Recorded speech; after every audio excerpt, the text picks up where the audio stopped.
যুক্তরাষ্ট্রের সাথে কূটনৈতিক প্রচেষ্টা ব্যর্থ হলে হরমুজ প্রণালীতে সুনির্দিষ্ট ও সময় উপযোগী সামরিক পদক্ষেপ নেয়ার হুমকি দিয়েছে ইরান।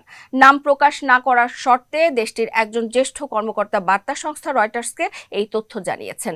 তিনি বলেন, যুক্তরাষ্ট্রের সাথে যুদ্ধের স্থায়ী অবসানে সমঝোতার প্রচেষ্টা অচল অবস্থায় পড়ার তেহরান প্রতিরক্ষামূলক অবস্থান থেকে পুরোপুরি আক্রমণাত্মক হওয়ার সিদ্ধান্ত নিয়েছে।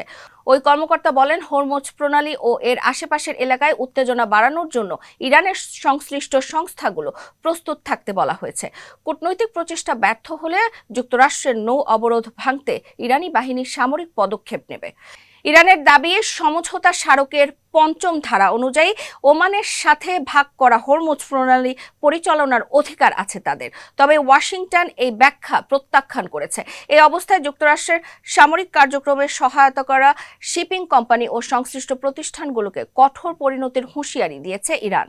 দেশটির সামরিক বাহিনী এক বিবৃতিতে বলেছে, মার্কিন সেনাদের জন্য জ্বালানি, গোলাবারুদ, সামরিক সরঞ্জাম, খাবার সহ প্রয়োজনীয় পণ্য পরিবহনকে তেহরান শুধু সাধারণ বাণিজ্যিক কর্মকাণ্ড হিসেবে দেখবে না, বরং এসব কার্যক্রমকে ইরানের বিরুদ্ধে যুক্তরাষ্ট্রের যুদ্ধে সহায়তা হিসেবে বিবেচনা করা হবে।